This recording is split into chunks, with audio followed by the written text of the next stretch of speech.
Hi, welcome to section 2. This is where we're going to get into the good stuff.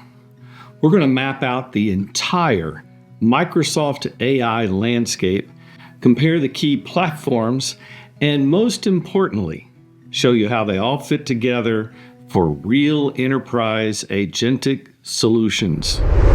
Here's something the exam is going to test you on repeatedly. Agentic solutions are almost never built on just one tool.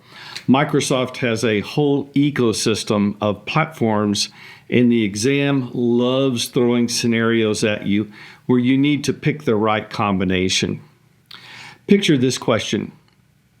A company wants to automate customer support with escalation to human agents and integration into Dynamics 365 sales. Now, you got to figure out which platforms to combine. That's the game. And here's the key insight. The exam focuses on business alignment, not deep technical expertise in any single tool. You don't need to be a Copilot Studio developer. You need to know what Copilot Studio is and when it's the right choice versus something else. So let's quickly run through the 5 major platforms you absolutely need to know.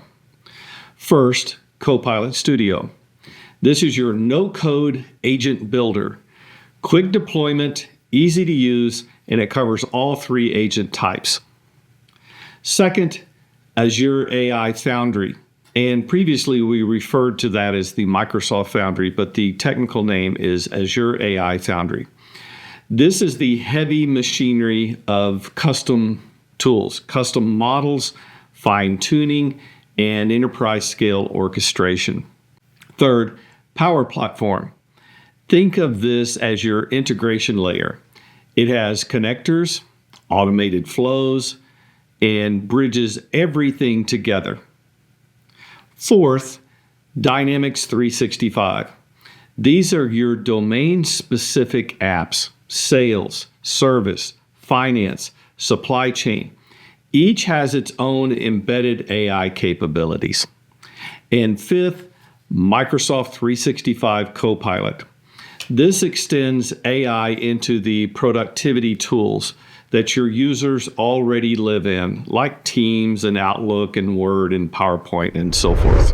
Let me break these down a bit more because understanding where to use each one is really the core of what the exam is testing.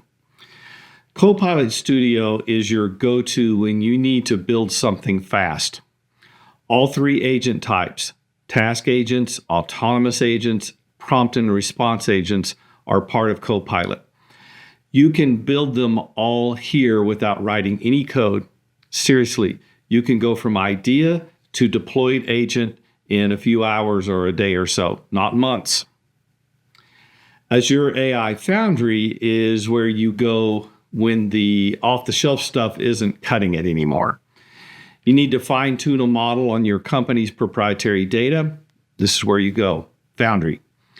You need complex multi-agent orchestration, Foundry. Need models that understand your industry-specific terminology? You guessed it, Foundry. Now, Power Platform is the glue. It provides hundreds of connectors to ground your agents in real enterprise data. It bridges Copilot Studio to your back-end systems. Don't underestimate this one. It's how agents actually get work done in the real world. Now, Dynamics 365 is interesting because it comes with pre-built agents for specific business scenarios like Sales Copilot, Service Copilot. These aren't generic. They understand customer relationship, CRM, and the ERP concepts right out of the box. And Microsoft 365 Copilot, think of it as bringing AI to where people already work.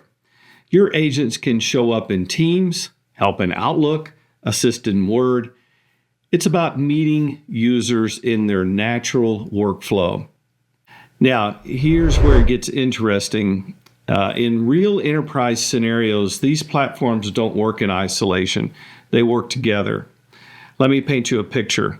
An agent that's built in Copilot Studio receives a customer request. It needs specialized reasoning, so it calls a custom model hosted in Foundry. Based on that response, it triggers a Power Automation flow that updates a record in Dynamics 365. All of this happens while respecting the governance and security policies defined in Microsoft 365. That's not hypothetical. It's a Tuesday afternoon in an enterprise environment. Questions will often ask for the best combination of platforms. There's usually a trade-off that you need to navigate: speed versus customization, cost versus capability, simplicity versus scale. The exam wants to see if you can think through these trade-offs. Let me give you the 4 things to remember from this lecture. 1, Microsoft AI ecosystem is modular. You can mix and match platforms to get the best fit. There's no single right tool for everything. Number 2, AB 100, test platform selection based on business requirements. They give you a scenario, you pick the platform combination. 3, always factor in governance, scale, and cost in your answer. The exam loves these considerations. You always need to make sure that there's some security, even if you have to compromise some other feature that's required in the scenario. We always want governance and security to be part of that answer. Number 4, know when to pick speed with Copilot Studio versus customization with Azure AI Foundry. That's probably the most common decision point that you'll face. All right. In the next lecture, we're going to zoom in on agent types, the specific differences between prompt and response agents, task agents, and autonomous agents. We'll cover when to use each one and how they map across all of these platforms that we just discussed. All right, I'll see you there.